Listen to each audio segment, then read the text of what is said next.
Welcome back to the D1Softball podcast, part of the Learfield family and Varsity Network. I'm Jenna with my co-host Amanda Lorenz. And before we jump in, reminder that when you're out of town and you want to keep up with live college sports, be sure to download the free Varsity Network app, available for both Apple and Android. Get your games on the go with the Varsity Network app. It has saved me a few times because, Amanda, we know we're watching and listening to every game we possibly can. Need access at all times. Literally, seriously, and not ashamed of it. Sorry, we're not sorry. So today's lineup, we will talk through the new top 25 rankings, a little bit about week 6, and then have our interview with Oregon pitcher Lyndsey Grein, who is amazing. And then we'll end things with our plays of the week and our win and whiff of the week as usual. All right, Amanda, we ready? We're ready. Let's go.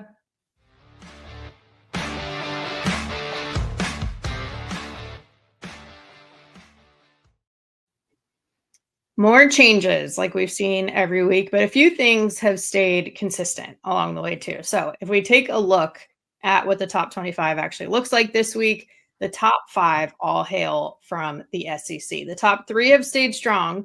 Oklahoma, of course, getting the sweep over Arkansas, and they're still staying at number 1. Texas having what you could easily say is the most impressive series win so far, getting the win over number 3 Florida. They're at number 2. And then, of course, the Gators holding strong at number 3. They did steal that last one against Texas, and then LSU and Texas A&M rounding out the top 5. There are also 4 new teams in the poll this week, which is exciting to see. So number 20, Ohio State, number 23, Arizona State, and number 25, Cal all enter the poll for the first time this season. And then number 24, Florida Atlantic returns. They were in the poll earlier this season. So now 6 different conferences represented in the top 25, and the SEC still leads with 11. ACC has 5, Big 12 has 4, Big 10 3, and then Conference USA, of course, and the American again getting representation for the mid-majors. So some movement, particularly at the bottom portion of the poll. Amanda, what are your kind of gut reactions after seeing this now that we're over a month into season? Yeah, I agree with all of it. I think that, Oklahoma obviously is very deserving of having that top spot, the only undefeated team left. I thought that Texas had a really impressive weekend against the Gators down in Gainesville, their first SEC series, and they looked really good. They looked really good. Texas is really good this year, which, I mean, we knew that, right? Like they have mostly everyone returned and such an elite pitching staff and truly top to bottom in their lineup are really scary. As a Gator fan watching, I did not feel comfortable with any of their hitters up this weekend. So yeah, very impressed with them. Also impressed with Mississippi State. I think that we haven't really talked about Mississippi State enough to play Alabama this weekend and win 2 out of 3 was awesome for them. And they've just been kind of steady of getting these huge series wins. They won the series against Auburn. I think that was last week. All the weeks are running together at this point, but no kidding. But yeah, I've been impressed with Mississippi State. I think that Raylan Chafin, am I saying that correctly? I think so. Okay. She's been outstanding for Mississippi State. So really cool to see her make that jump from LSU to Mississippi State and perform really well. I mean, she was great at LSU too, but it really seems like she's thriving in a bigger role probably at Mississippi State. So that's exciting to watch. I love to see people, use the transfer portal for good and thrive in their new spot is really awesome to watch. So I've been impressed with their steady climb and getting some huge series wins, because no matter what the kind of season that Alabama has had, it's really hard to beat Alabama, period. They're obviously still a well-coached team, but to win 2 out of 3 at Alabama, the Rhodes House is not an easy place to play. So I think no matter what that Alabama team looks like, whatever year it is, it's still not an easy place to win. So that was probably my biggest takeaway, is to see Mississippi State at 16. And I think they deserve it. They've had a great year so far. I think it's a great call. And I think we both know from experience playing at Alabama that, yes, it is difficult to play there. So I agree with you. Impressive for them to take that series regardless. And then just a note for me, at least on a couple of the newbies, like Ohio State, for example, to give some context, they're 21-6-1, which is always interesting when there's like a tie on the board, but still a pretty solid start. in the Big Ten. And then if I'm looking at Arizona State is 21-8, Cal 22-5. I think Cal's been a team that's been a little bit overlooked too. They actually just set a new program record in terms of win streak. Georgia Tech, they took the series. They did snap Cal's win streak by taking that last game from them on Sunday. But I think in general, this is a Cal team that they kind of scratch and claw and fight early on in the season, and then later they start to get some recognition. I think we're starting to see a little bit of that as they're going into ACC play too.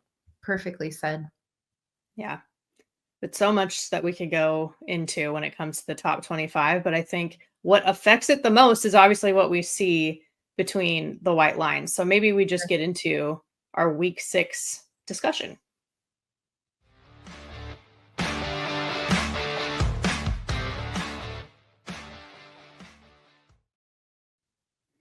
I mean, do we start anywhere else other than Texas, Florida? I don't think we can. The matchup of the week for sure. Easily. Yeah. Easily. I mean, and you started a little bit, Amanda, but here, more thoughts. Give me your thoughts, even more. Yeah, I just thought that they had a great weekend. Gainesville is not an easy place to play, and obviously first weekend in the SEC of just coming in there, and it is different, and it is something like I feel like it's been a joke for so long, like it just means more, and I feel like no one got as annoyed of that saying more than like the Texas and OUs of it all, and here they are being forced to say it, right? Probably against their will. But, you know, we've talked about the SEC. It's the best conference in college softball, yet all the champions have been, you know, from the Big 12, as Oklahoma and Texas, 2 of the last 3 years, has been in the national championship. So they have something to say about it, and I understand. But obviously, it was a huge win for the SEC in general to gain OU and Texas, because they are not only incredible like schools and fan bases, but incredible softball programs. So really it's like elevated the SEC even more. So first of all, I just wanted to say that I saw one tweet out there. It was like, who said that they weren't going to be able to hang in the SEC? And I'm like, who said that? Like, yeah, seriously, no one in their right mind would ever say that. Like as a SEC homer of like me, SEC is the best. Like it only elevated the SEC and just made our conference even better. So it's just outstanding to have programs like OU and Texas continue to make the SEC as competitive as it is. That being said, Texas was outstanding this weekend. They did a great job. Their pitchers were great. I was so obviously we've known Tegan Kavan is incredible and just she just does a masterful job. Like she's just throwing the ball all over the place, throwing up in the zone, down in the zone, off speed. I'm like, she is doing a lot of like, to have 3 out pitches like that is unfair. Multiple speeds, like it really looked like it was really hard to hit her. But my hero, Mac Morgan, had a lot of innings this weekend and was incredible. Her down ball, honestly, in game 3, the game that they had lost, I thought she was better at game 3 than seeing her in game 2, honestly. Like she did a really good job. Her ball was moving a lot. It was a true hard down ball at 70. Like that's not easy to hit. That's not easy to leverage a drop ball down. And she was like hammering the ball down and in. She was truly outstanding. And Katie Simmons with just an incredible weekend. Almost had 3 home runs in one game, but Kendra Colby got mad about it and did something about it. Again. Yeah, she really could not be stopped. I think just from top to bottom, they were fast, they were aggressive, they made Florida pay for mistakes. Reese Atwood had a huge home run this weekend. I think it was just there was multiple people that stepped up, and that's a good spot to be if you're Texas or a Texas fan. You're definitely impressed with how they played this weekend.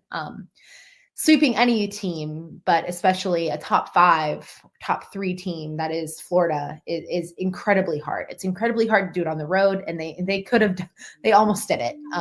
So it was really awesome for them to come into Gainesville and sweep that doubleheader, that doubleheader on Saturday, which is incredibly tough. But it was just me as a fan, a Gator fan, I would bite my fingernails. It was definitely crazy, but obviously they win in a huge margin with 7-2. game one. 13-7 was a crazier game. Game two of lots of offense, and then we saw some really good pitching and defense last night. With the 3-1 victory for the Gators. So I think positives for both sides. That was still Tegan Cavan did not pitch in game three, which was, I loved that move out of Texas. I think that they were playing with house money at that point. Like either you're gonna sweep on the road without Tegan Cavan, or you're giving some other pitchers a really big game and seeing what they can do. And they did great. They had a great game and really like to hold the Gators to only 3 runs. I think that they did a really great job. And usually Texas scores a lot more than 1 run. So in a typical game for them, that holding that offense to three runs would have been enough to win. But the Gator pitching staff had a great game 3 and obviously made a lot of adjustments. Yeah. I think you covered basically everything. Sorry, I feel like I'm just a run on sentence, and no Keegan Rothrock still. So that is good news for all you Gator fans out there. So they still competed and had a good weekend. Still, obviously that's not the standard that they want, but they still competed and did a good job without their ace on the mound. Well, yeah, that's something that I specifically wanted to ask you about, because that's questions that everybody is asking essentially is how big is the difference for Florida with Keegan Rothrock out versus when they have her? I mean, they did take the A&M series on the road without her too. I think that's a really valid question. I think we don't know, right? We don't know until she's back to see what kind of impact that really had. But I've been very impressed with how Caitlin Oxley, Red as they call her, has stepped up. Like, wow. Yeah. She didn't even have time to settle in. She was also out due to injury the first couple weeks of the season. So right when she's available, she's kind of thrown into this huge role of starting Fridays and Sundays in the SEC. Like starting game 1 and game 3 in the SEC, that's a really high ask of a freshman with not a lot of experience. And she has looked very poised. I think I've been very impressed with how she's handled it. She can't tell whether they just got a big hit off of her or she's been owning the game. She's a very fast pace, which as a hitter is not fun to hit off of. Like you like to control the pace and control, how slow your breath can be once you step into the box. But if the pitcher is already there and ready to go, you feel a little rushed. And I get a little bit of that sense from her. So it's cool to see that from a freshman. I don't think we'll truly be able to feel the impact until Keegan's back, because we didn't have Red and Keegan there at the same time. Right. So I think that is it's going to be interesting to see what that does to the dynamic, because Ava Brown has been doing great too, and we've fans have seen some awesome innings out of Kara Hammock as well. So I think that it will be interesting once Keegan hopefully is healthy and returns to the mound, and we can see how that pitching staff will look adding Keegan. But what an incredible job that Stephanie Van Brinkle has been doing in Gainesville. First year at Florida, and obviously dealing with a lot of new pitchers. And she's done a really good job, which, I mean, we knew this, right? Like she's been known to be one of the most elite pitching coaches in the country, but she's had a lot to handle already, and she's done a great job. So I've definitely, if you're a Gator fan out there, I think that you've seen a lot of positives, and it's going to be interesting to see how Red and Keegan kind of mesh. Like we could see 3 different starters out of the Gators once Keegan returns. And I don't know that we've had that since my sophomore year. My sophomore year, we had Alicia Ocasio, Delaney Gorley, and Kelly Barnhill. So we kind of were able to just play off matchups and have a different starter for each game in a weekend series, which is such a luxury. Like some even just have one pitcher that rolls out and you just like divvy up innings. So to have 3 legit starters that you can rely on is a really good place to be. Yeah. I mean, I think if things trend the way they are now, like we're going to see both teams in Oklahoma City. Let's be serious. This is not the first time, or the last time I should say, that we'll see them going up against each other. All signs point to hopefully. Yeah, hopefully, because like you said, I agree. They both, but obviously Texas was was the better team this weekend, and it was clear that they had a better weekend, and definitely separated themselves.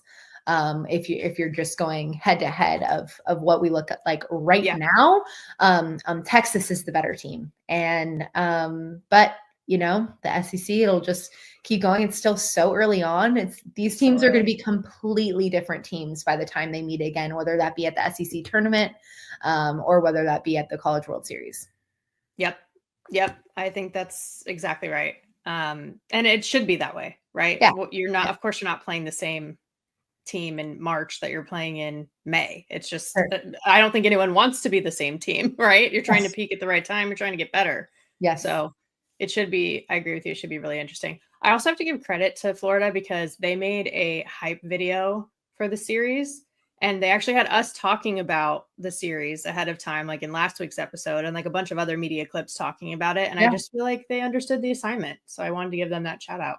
I love it. Yeah, it was a good one. They had their yellow game also, which I saw a few Texas players as well wearing yellow ribbons. And for those of you that don't know, it's a day where Florida plays always on Saturdays. You'll see the sunflowers in their hair, but this is a specific day dedicated to raising awareness for pediatric cancer, wearing that yellow for pediatric cancer. So it was also really cool. One, all the Gator fans in yellow, just to really buy in for the cause and raise awareness. And then having it very much in the hype video, very on brand, but special shout out to Texas, because I saw a few players wearing some yellow ribbons, which definitely makes my heart really happy. So it's cool to see, no matter what, you still want to win, but joining for a really great cause, which is really cool.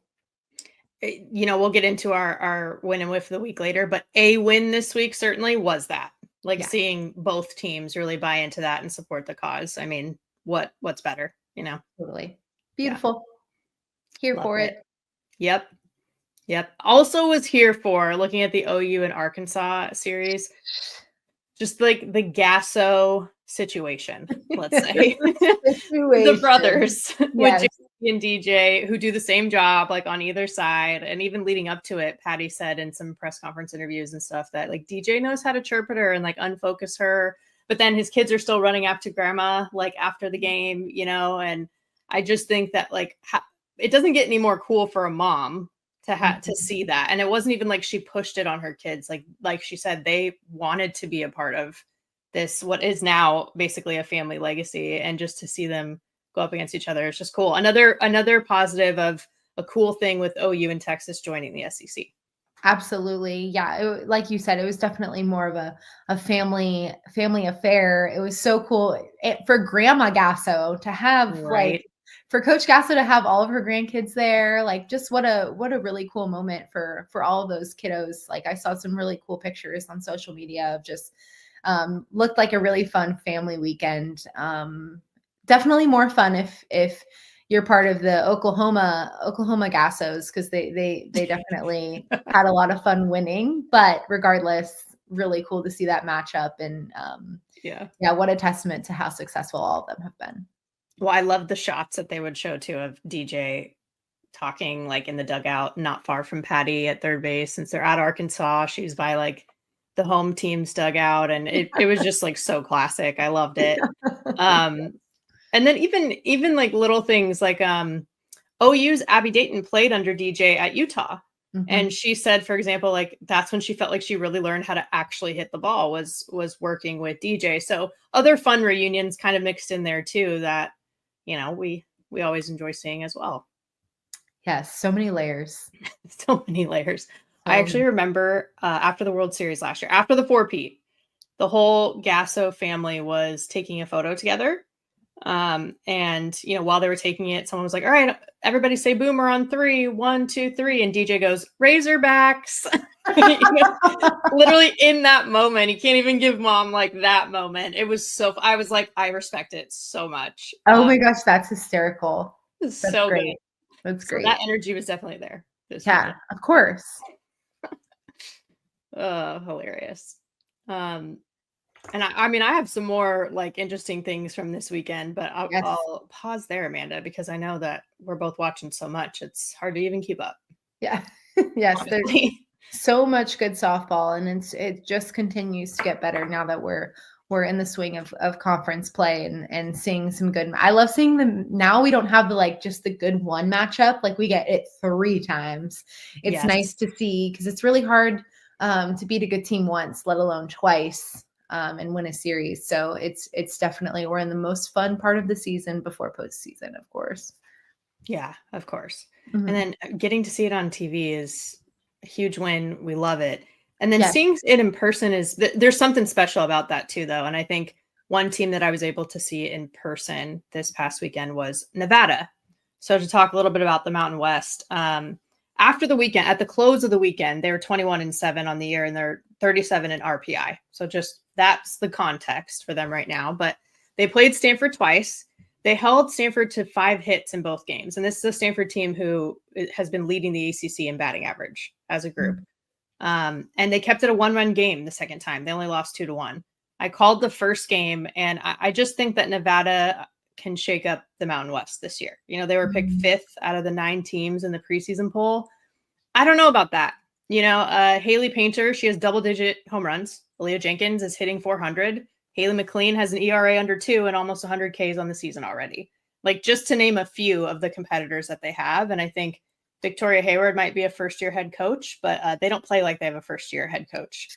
And, you know, they're finally going to start Mountain West play. They're the last ones to start, and they're going to Boise State, who we highlighted a little bit last week for their run-scoring ability. Boise State got swept by Fresno State, but they're undefeated at home. So I just think that's a team to keep an eye on, and obviously a staff led by Victoria Hayward to keep an eye on. I love that. Yeah, and if any of our listeners even know Vic just a little bit, she is probably the most competitive person that I've ever met. And she is a winner through and through. So this does not shock me at all that her team is doing great things under her first year head coach, but she's a winner and knows how to win and does a really good job of rallying the troops to make you believe that you're a winner as well. So huge shout out, huge Pack fans over here. So can't wait to see them shake up the Mountain West for sure. Yeah, 100%. Yeah, I think the Mountain West is going to be interesting this year, as is Conference USA and the American, who have representation in the top 25. So we'll keep an eye on all of those conferences. Love it. And then a quick shout out to our D1Softball National Player, Pitcher, and Freshman of the Week. Michelle Chatfield from Virginia Tech gets Player of the Week honors. They swept Louisville this past weekend in ACC play. Maya Johnson from Belmont has been a standout this year, and she threw in 3 different conference games this week. And it's really cool to see that representation too from that program, because they've been a little under the radar, I think. And then Tori Edwards from LSU, who's just been continuing showing the power. 3 home runs this week, including over Louisiana, and then a couple in the series against Kentucky. So just Freshman of the Week honors there for her, and just a shout out to them, and spread out throughout the country too, which is cool to see. All right. Well, anything else, Amanda, before we move on to our conversation that I know we're so excited about with Lindsey? I did want to give a shout out to Oklahoma State and Stillwater, sending love and prayers out to them. They had a huge fire come through Stillwater and affect them, and actually affected their games as well. Just, affected the times and pushing back and all those things. So wanted to send some love and prayers, and hope that everyone is safe and doing okay. And just sending some thoughts. Yeah, I love that. Thank you for doing that. Perfect. Well, on that note, we can head into the interview. A much happier note, because she's wonderful. Yes. And a light, like you've said. We've talked about her, but a great conversation with today's guest, Lyndsey Grein.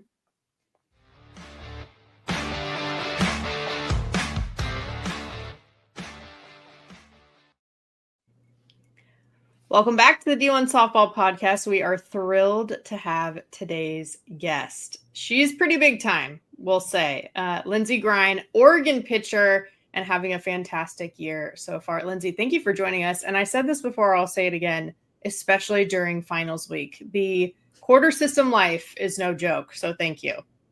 Oh, of course. Thank you so much for having me. But I would just ask you in general, since this is your first year in Eugene with the Ducks, what have you experienced so far on and off the field? What would you categorize it as being for you this year? Yeah, it was definitely a little bit of a hectic transition with the portal.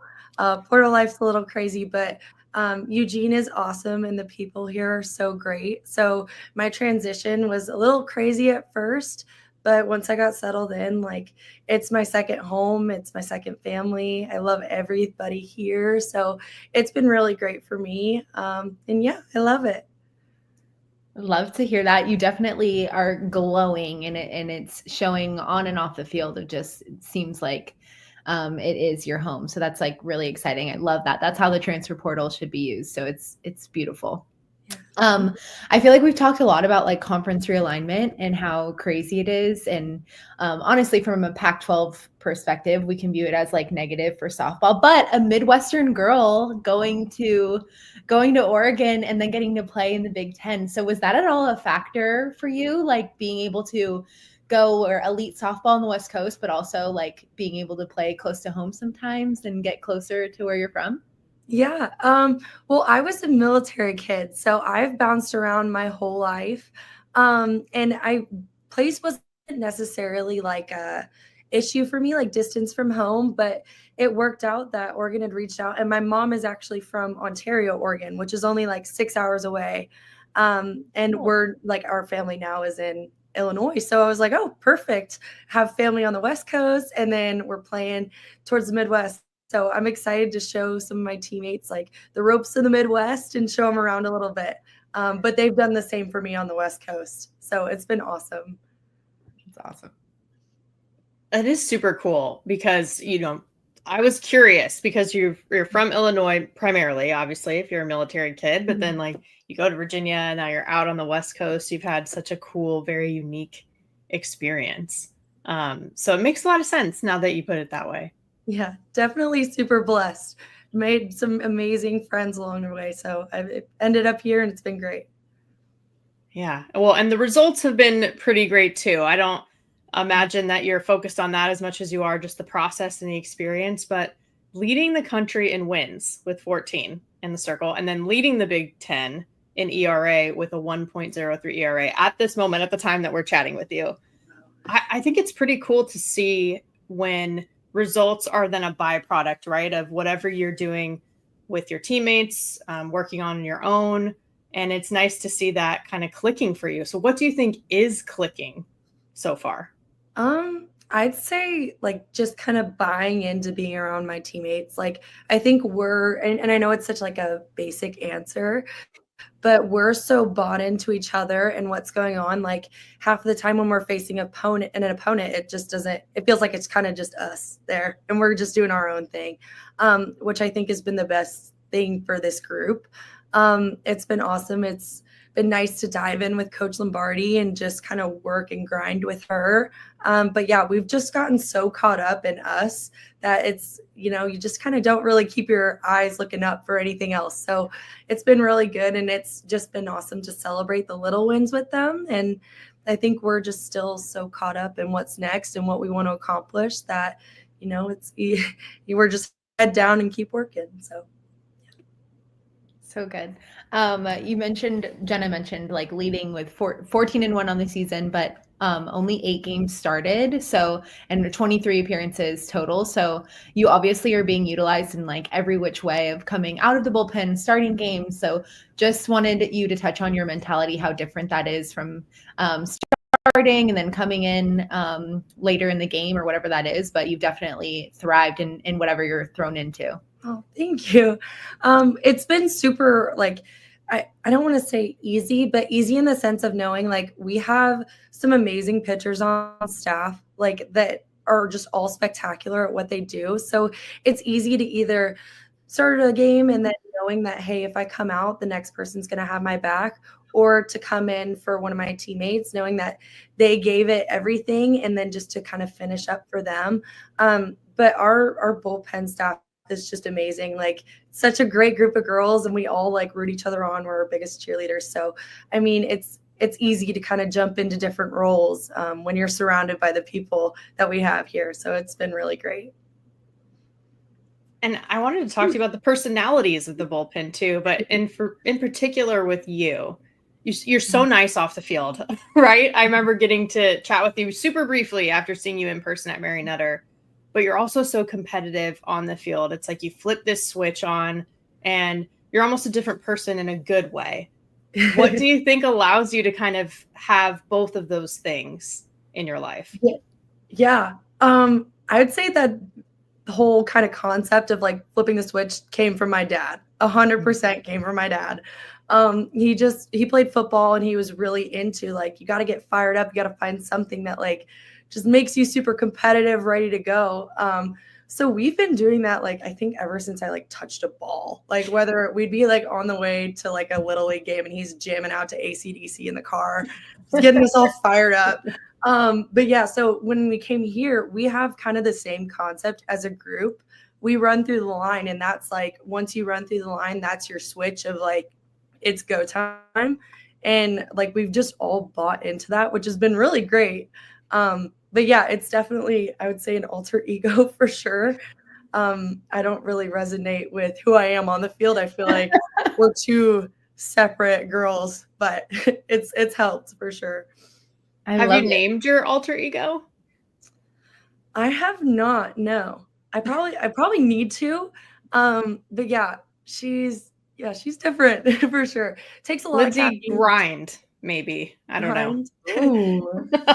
We'll throw it out there. Come up with something for sure. If you guys, I'm open to all and any recommendation.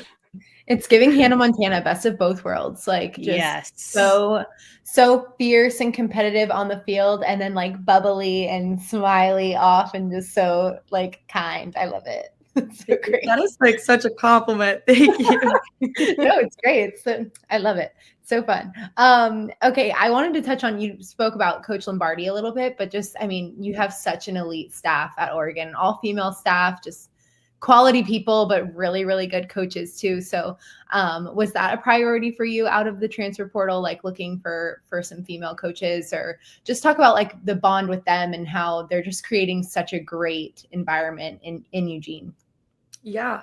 I think my first priority coming out of the portal is like, I just wanted to really build a connection with my coaching staff. Like, I think I was really just looking for like the right people. And when coach called, like, it was just, it felt like little fireworks went off. Like I got off the phone and I was sitting next to my mom and I was like, Mom, it felt like I was talking to you on the phone, but it's Coach Lombardi. Obviously, she is like just a wonderful human being. She's absolutely my second mom. She's a second mom to all of us. But she's a total boss lady. Like, she gets her business done, and you know when it's Barty time. So she's awesome. And then we have Coach Rowe too, which is just like, she's a stud. Like, she still is a stud, and she's showing us the ropes of how pro-life has been treating her, and she's just an amazing role model person. And then we have Coach List, and she's outstanding. She's also just a stud, just total boss lady. And then Coach Martyr too. And they're just, everybody is just so great and so talented and knows so much. And especially with Coach Martyr and our hitters, like, she knows a ton. And then they're just great people. Like, they'll have us over for dinner. They want to go get coffee with us. They care about our personal lives, and they also want to see us thrive on the field. So I think it's super cool to have a staff that cares about you as a person first, and then they're like, okay, now it's athlete. So it's been really great. They're awesome, awesome people.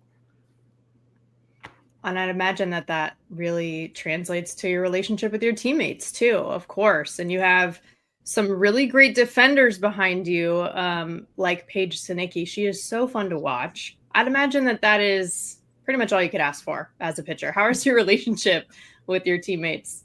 Oh, it's great. It's funny. We were riding home on the bus yesterday, and I like looked up. I'm like, I've never like seen my family, like pictured my family at Thanksgiving, and then looked at another group and been like, this is my family at Thanksgiving. That is exactly what it's like a family reunion at Thanksgiving. That is how our team operates. Like, it is so awesome. We have so many like just amazing people. And then the like cherry on the cake is that they're amazing athletes too. Paige is like totally my buddy. Me and her get along really well. All of us get along really well, but we spend a lot of time together and work on our faith together, which has been great for the both of us. And it's awesome when you have like a group where you spend so much time already with softball, but then when you get off the field, you guys still want to spend time together, and that's us. So we just can't get enough of each other. So it's awesome. Oh my gosh, that like literally gave me chills. That was adorable.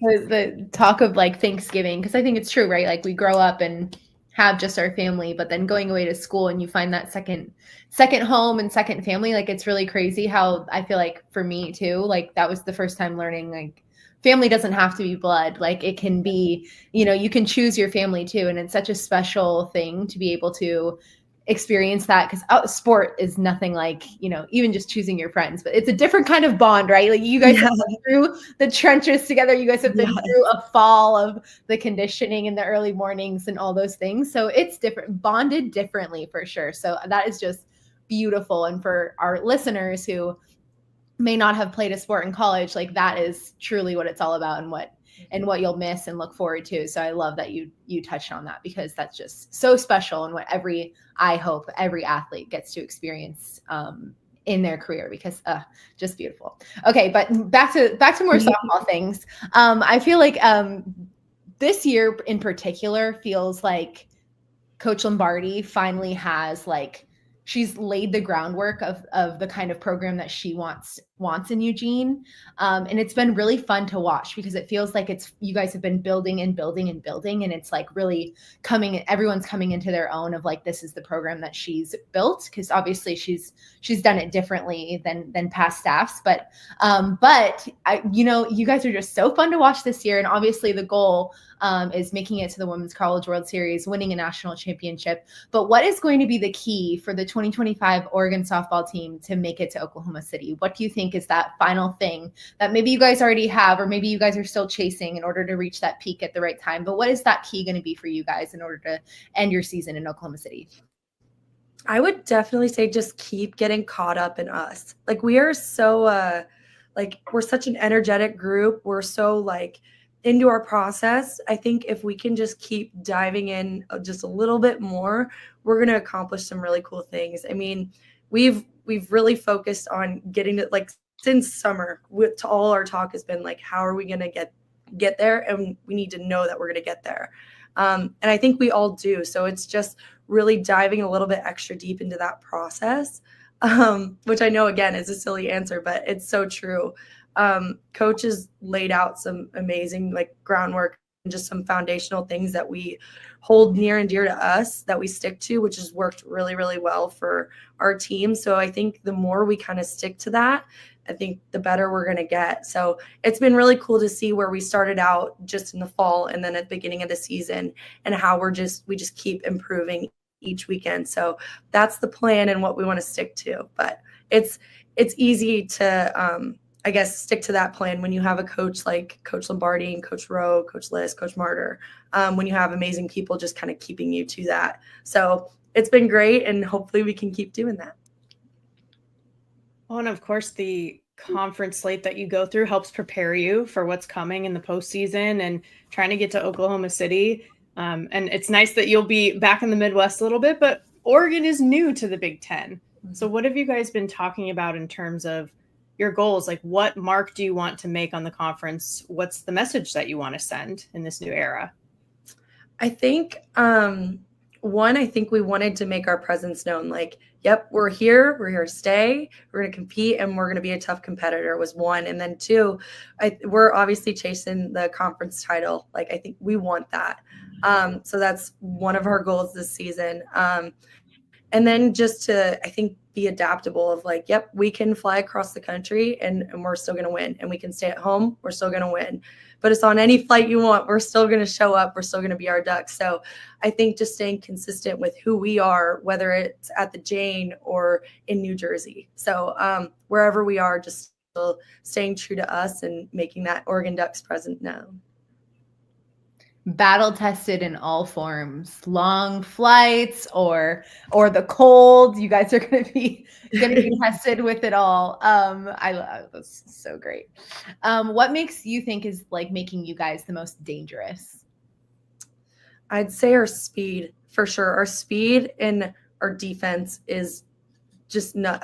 When I came here, like I've obviously been super fortunate to be surrounded by some amazing athletes and just watch some amazing softball. Like watching you guys was my childhood. So, and just stepping on campus and just see it in person of how the Ducks are fast and we play softball is just nuts. Like Paige is everywhere all at one time. And so is Katie. And our runners run like crazy and they just are crazy. Like, I think that's the best way to put it. They're just nuts. But just crazy fast. And that's, I think, our competitive edge is we start fast, we stay fast, and we're going to finish fast. So I have some amazing teammates, some crazy cool athletes I get to be around. So I'm super blessed. I love that you guys keep it fun too. Like you're very fiercely competitive, but you keep the fun in there as well. So there's that nice balance that you have to have. And it's hard to strike that balance. But you guys have like, I'll notice the championship, like WWE style belt that says SCO Ducks on it, you know, that people are wearing after they hit a home run. How did things like that start and how did they stick with the team? So I know the belt has been around. I came in and the belt was there. And that's just been a tradition that they've kind of built off of and ran with, which has been super, super fun to celebrate with, especially when you see some of those girls like Steph coming around the corner. It's a big party. So that's been great. Abby, my roommate, Abby Mulvey, actually started painting 10s. So we have like a 1 and a 0. So anytime someone slides in and is safe, we hold up 10s. So like perfect score 10. So that's been new this year, which has been awesome. And then other little things like we have quack jacks, which that was passed down from alumni. And that's just something we've always stuck to and done, which has been super fun just to get in kind of that like softball alter ego. But we take a lot of things from what's been passed down from alum. Coach Lombardi's been awesome about carrying things on from when she first got here and even before then. So that alumni always come back and kind of see a little bit of them in us. So carry that on. And also we have an amazing bunch of freshmen who keep us nice and fresh. So it's been great. Educating you guys on all the trendy TikTok dances and trying to keep you hip and fun. Oh yeah, absolutely. And it's like comical because like some of these girls can dance so good and they're like, oh, get in. I'm like, good. I'm saving you. Like I'm just gonna stay out of this one. I'll hold the camera, I'll root you on, you look great, but you might not want me in it. So they're really good. They got the whole TikTok going on. Maybe not so much on my end, but yeah. That does feel like an Oregon legacy, like thinking back to the Haley Cruz days, the TikTok presence, very much a part of it. She laid the groundwork for your freshmen. Yes, absolutely she did. And it's funny because a lot of those videos, they're filmed in our locker room and I just will be like staring out. I'm like, we got to like get better. Like I got to go take a dance class. I got to find some rhythm. Bracy, our catcher right now, she's all on TikTok. Like that is her deal. And she knows all the dances and she's so hip and cool. And I'll practice them with her. And she just like looks at me. She's like, girl, no. I'm like, okay. Like, thank you, Brace. Love you. But hopefully one day I might like have a fraction of that Haley Cruz energy. But right now we're still working on it. Yeah. Oh my gosh. I love it. I'm you. So zero rhythm. Like thankful that I wasn't, because I would have tried for sure. And like, it would have had a bunch of flops. Like it would have been bad. Yeah. But like I don't understand how everyone has the time. Like being a collegiate softball player is hard. And being good is hard.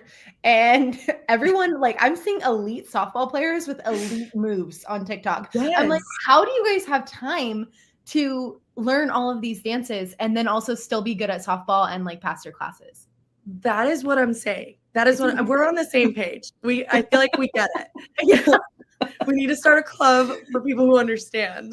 Like I like look at these videos and I watch all of them from start to finish, sometimes multiple times. And I'm in awe of like what these girls are doing while having like all these study hall mandatory list, all these things, and yet they're still learning these dances. It's incredible. And they look put together too, is where I'm lost. Great I'm like, point. hair's perfect, uniform's perfectly tucked. I'm like, I'm still trying to get my tuck right with my jersey, and you're done and you're dancing and you look great. Like, I'm over here.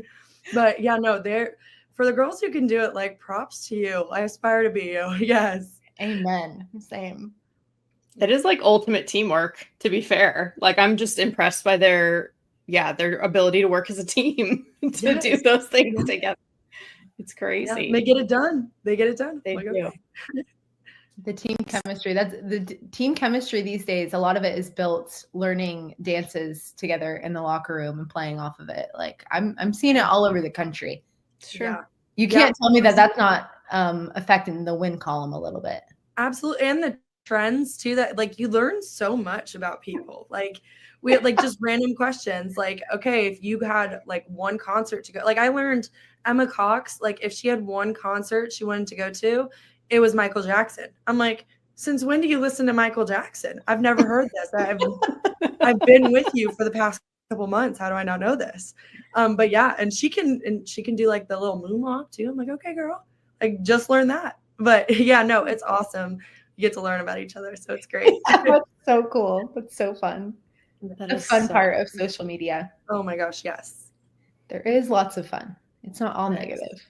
core value for Oregon softball. TikTok. Check. It's on some. I don't know if Barty would approve, but I think for the players, it's on the list. It's somewhere there. Well, it's fun and you guys do a great job. Like it's fun content and it's contributing to some NIL deals as well. You can't tell me that that's not also getting some money in these softball girls' pockets. So, I mean, I'm here for it. I just wish that I had some of that talent as well. It comes from a place of jealousy of like, looking at them, like you have it all together and you're making money off of this. Queen. Yeah, we're on the same page. We are totally on the same page. Yes. I'm with you. It's true. It shows off the uniforms really well too. You mentioned like trying to get the tuck right. That is such a thing. I remember that being such a thing. But Oregon is so known for the awesome uniforms. I mean, you have everything you could want essentially from Nike. What is your favorite uniform? Great question. There's so many good ones, especially like with the new yellows too. Like we got all new uniforms except for our black jersey. That's a returning uniform, but Nike does absolutely spoil us, and we do look fresh. So I love the uniforms. If I had to pick a favorite, I would say the green, all green. I always feel good in green. So all green's up there. But also too, we did black, green, black. Black, green, black. And I was a huge fan of that too. So whoever or Ariel Carlson designed them, and then Brooke, our equipment manager, puts all the combos together. And that is a job that I have like so much respect for, with the amount of like shoes, belts, socks, pants, jerseys, all the above, like so much respect and props to them. They keep us looking good. But yeah, we're absolutely spoiled. Well, look good, play good, right? You know that it affects the wins. You know, when you feel good and feel confident, it's different walking on the field and owning it. And you guys definitely do that. That's elite uniforms over at Oregon. How about you guys? From when you guys played, what was your guys' favorite uniforms? I loved our white, like Gators script, just like we called it our Dodger uni because it had Gators in blue and the number in orange, so it was a little two-tone action. But that was my favorite. I mean, I love some orange and blue. I just love it. I liked the white Florida unis. Those are good. That's a good call. I think for us, it was when, and they don't do this that often anymore, but they have started this season, cardinal top, white pants, cardinal socks. But just having like the cardinal on white was just so classic, since those are technically white is the other color. It is cardinal and white. I think that was nice. And I liked our script. They have like block letters now. I'm like, whatever. I liked our like old school, script. It was more baseball style, like you're saying, Amanda, kind of. I thought it was really cool. I agree with you, Jenna. That's such a classic. Like when I think of Stanford softball, I still think of that script. Yeah. So good.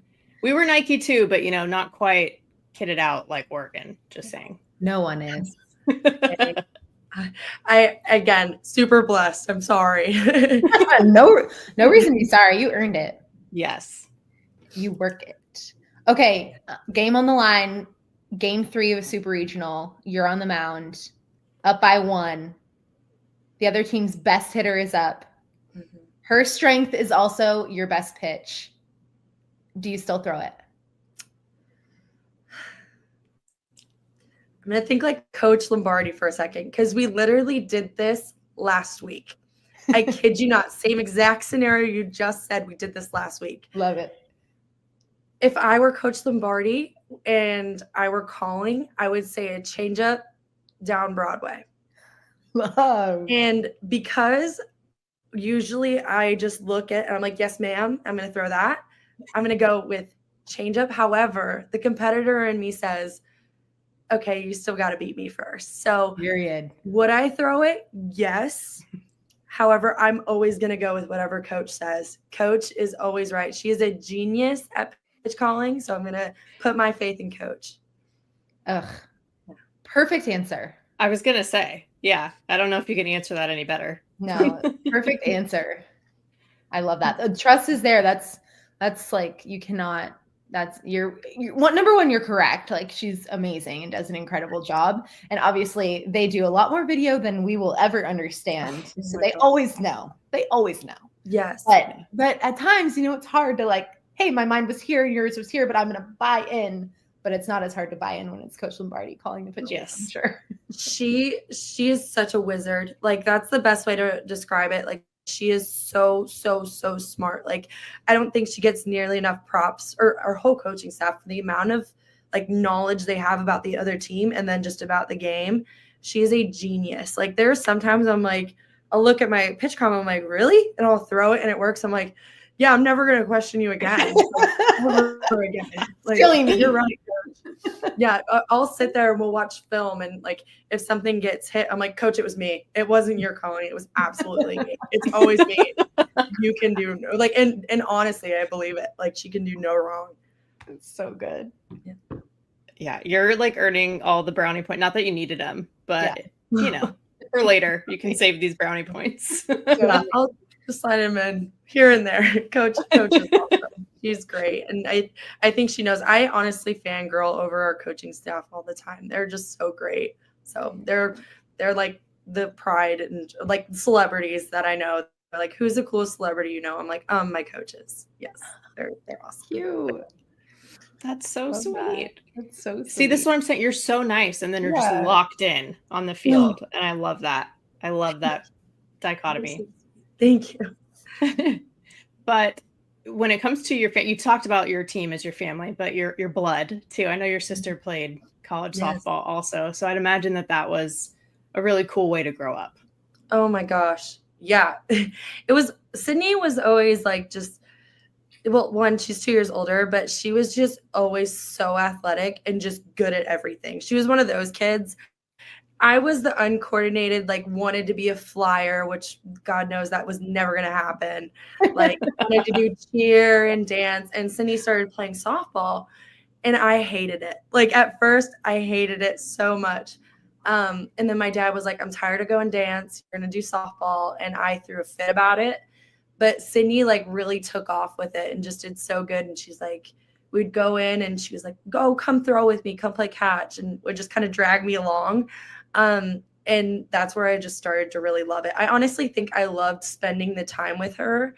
And then I grew a love for the sport through her. But my sister was a catcher, and she's been there through every bullpen. Never well, I'm not gonna lie, she complained a little bit, but rarely complained. And just is always like wanted to make me better. And she's done with school now, and when I come home, she's still like, okay, what can we do? Like, I'll go hit you balls. Like, I can still catch. I'll get the gear out, and she's just always looking for ways to help. But yeah, I wore 18 at Virginia Tech because Sydney was 18 in travel ball. And then I wear 33 now because she was 33 in college. So I always play with my sister on my back. I love her to bits. She's my best friend. Lindsey, you are literally adorable. Yeah.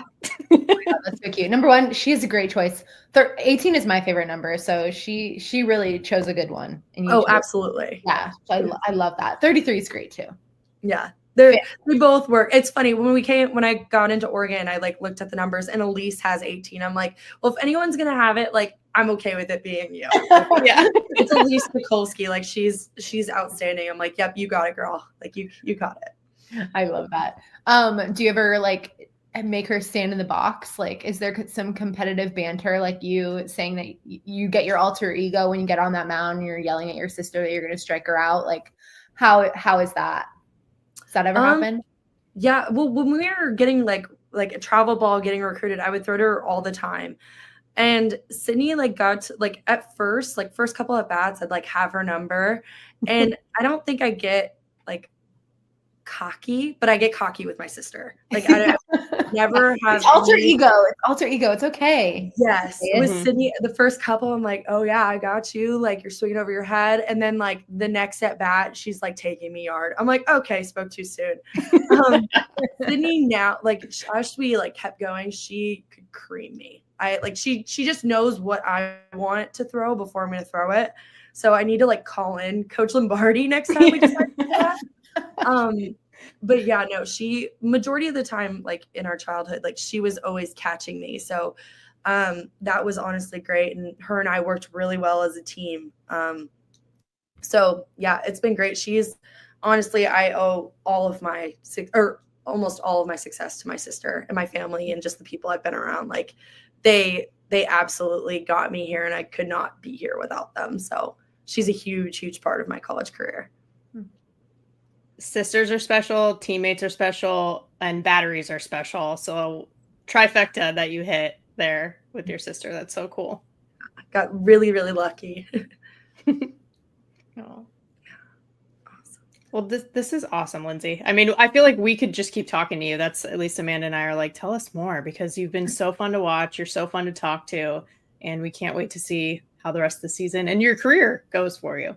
Gosh. Well, thank you so much. I was honestly so flattered. I was like, oh, I get to talk on the phone with you guys. I'm super, super honored you guys reached out. So thank you so much. I grew up watching you both, so it means a ton. So thank you. Well, you have huge fans in us, and we've been fangirling over you all season long. So we're happy that we finally got you on. Thank you so much for joining us.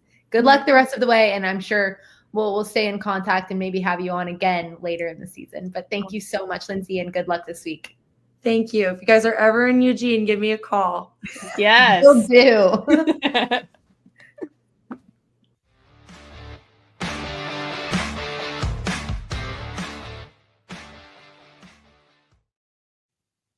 Is she the most adorable person we've ever spoken to? I think maybe.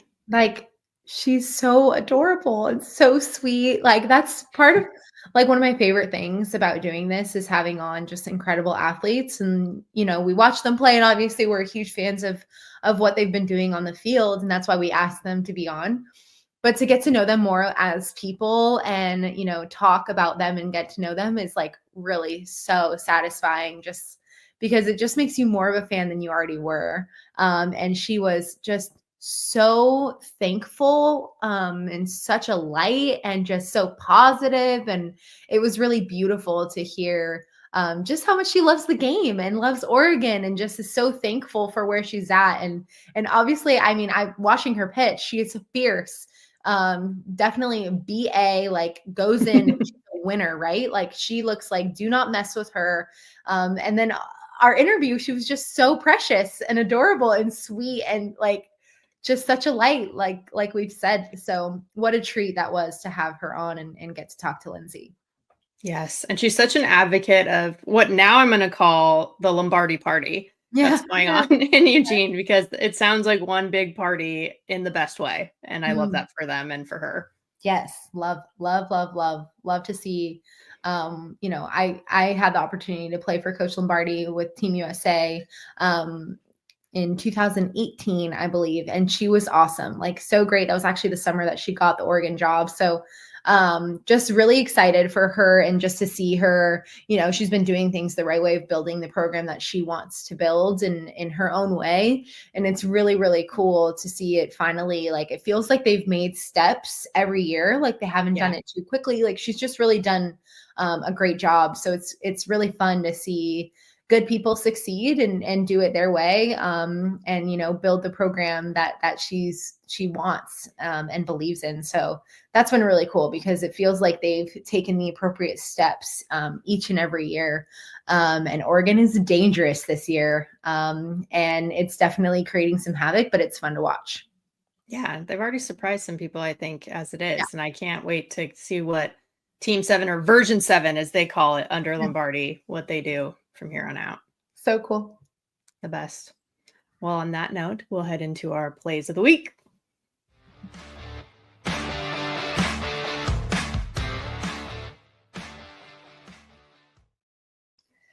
I'm leading us off again with my play of the week, and it feels like deja vu, but I truly had to do it again because it's so incredible. So I'll let this play, and then we'll chat after. In my head. Simmons, is this another one? Oh my goodness. Katie Simmons, robbed by Kendra Falvey, denying her of a third straight home run.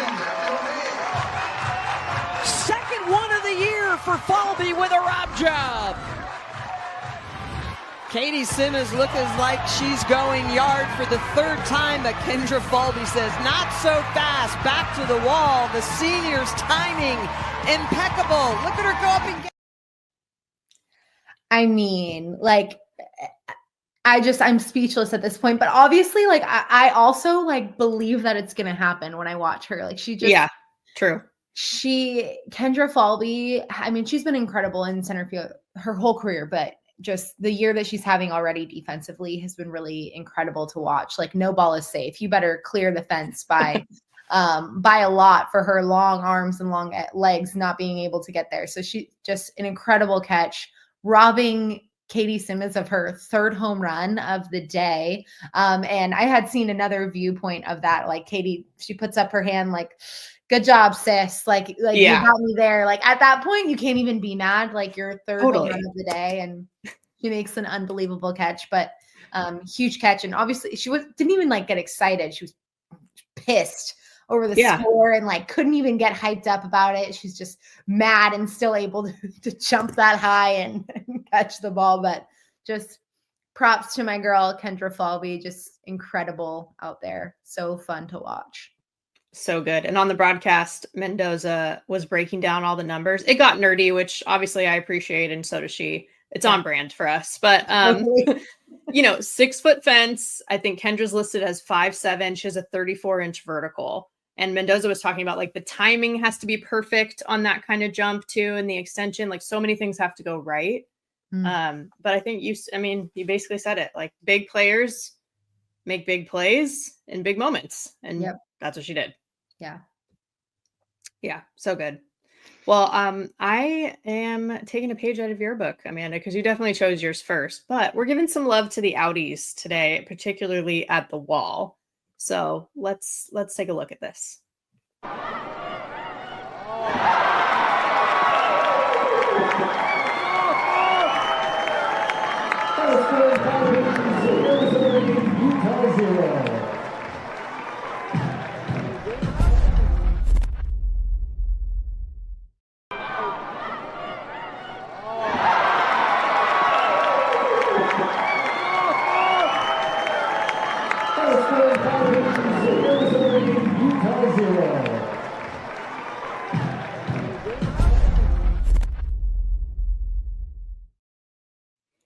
So nice. We had to watch it twice, obviously. Okay.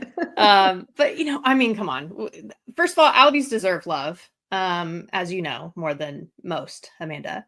But this Dakota Kennedy, she's a Rawlings Gold Glover for a reason. She makes a catch at the wall for Arizona. So many layers to this as to why I loved the moment. Obviously, it's one of the hardest things to do is read in the outfield. Again, as you know, Amanda, a ball hits straight over your head, and like her momentum's taking her into the wall, and she's just fearless, goes straight into it. And then it was a game-ending play, which is always a little extra sweet. You know, they closed out the run roll for the cherry on top, beating their former Pac-12 rival Utah, and then adding another one bites the dust on the airwaves after that. Well done by the staff at Arizona too. So well done. And I also love I think we're entering year 3 or 4 of the Rawlings Gold Glove. Correct me if I'm wrong, for college softball. Yep. And I love that we're doing that for college softball. Like, it's so awesome and an incredible award, and it's cool to see it in our sport and be recognized.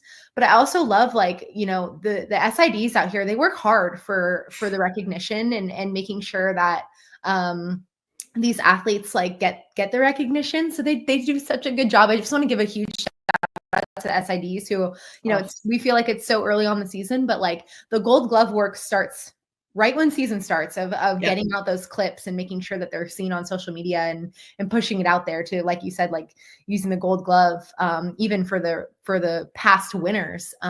But you know, it doesn't happen without the SIDs pushing all of those videos and making sure the public can see them and readily available for the people that vote for these things. But love the recognition that Rawlings gives to our sport to make sure that we get some Gold Glovers too. But huge shout out to the SIDs for making sure that we get to see all of that good stuff and putting your athletes in the position that they deserve to earn those awards. Literally, you said it all. Perfect. No notes. Nailed it. Great. I love Amazing. Well, we always love our plays of the week, of course, but we also have our win and whiff of the week.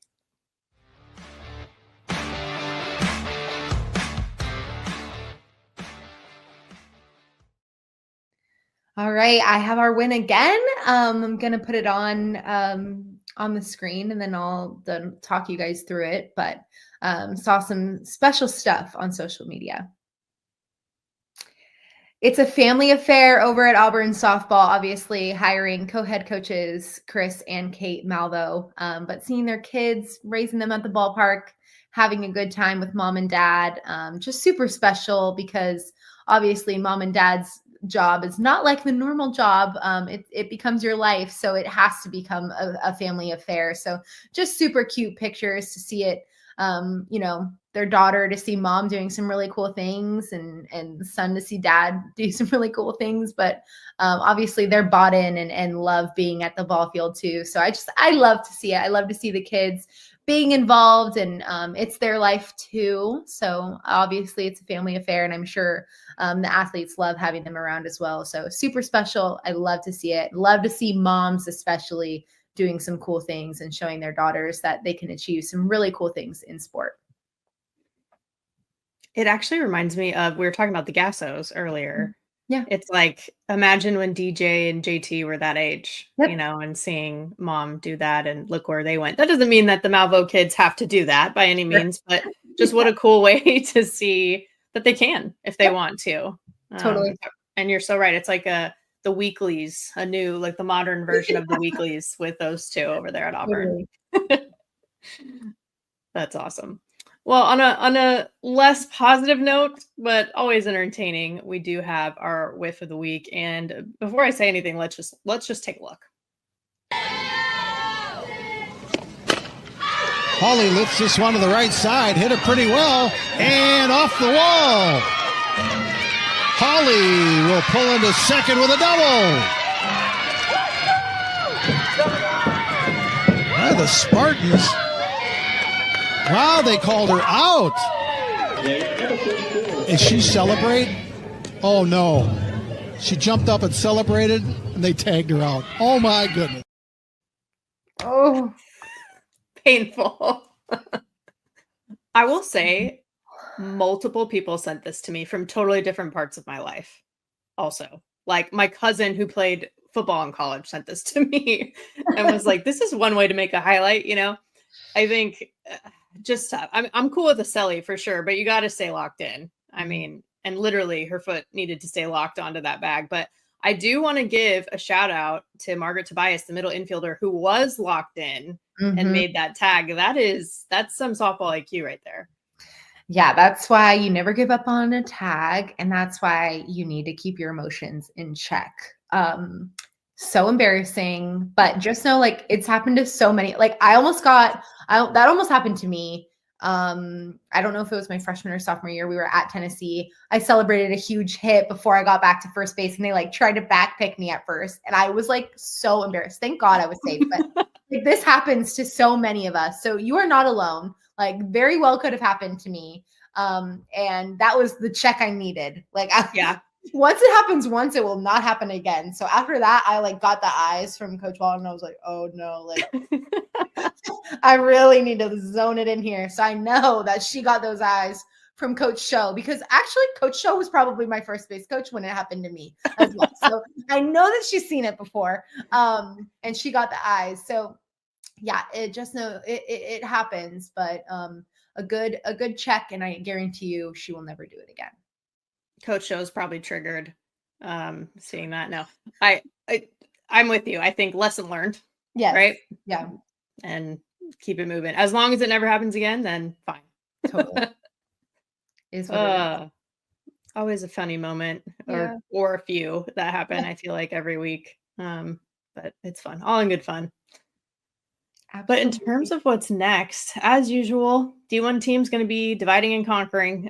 Shelly Carlin will be watching some Big West action. Justin McLeod's going to be at Texas Tech at South Carolina. That should be a really interesting matchup. Eric Lopez calling Iowa State and UCF, that series in Orlando for the Big 12. And then he and Victor Anderson, of course, were in the circle. Another episode coming tomorrow, as usual, with their twice weekly cadence they have on Monday and Thursday. And they're actually going to have Cal head coach Chelsea Spencer. So take a look and listen in on that one. And then for me, I don't even know how to act because I have a rare weekend off, at least for events, like in-person events, calling games. So I don't know exactly what I'll do with myself, but I'm sure I'll keep an eye on some series. You're going to watch a lot of softball. You're going to be locked into the TV, and you're going to have yourself a weekend. Right. Get you some good food and lock down and watch all the softball there is.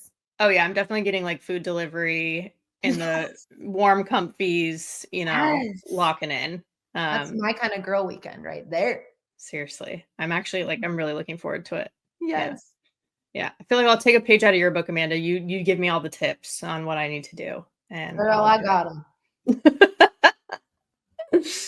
Oh, I can't wait. Can't wait. And you all did wait for this, which is a nice little surprise at the end, although less of a surprise when we do this every week. But in case you forgot, we do have a discount code for you.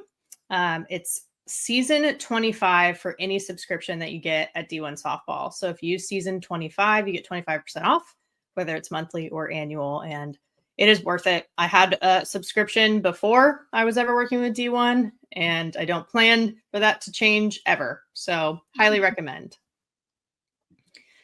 And then I guess let us know as well, like we always say, what kind of content you want. What do you guys want to hear about? We want to hear from you as well.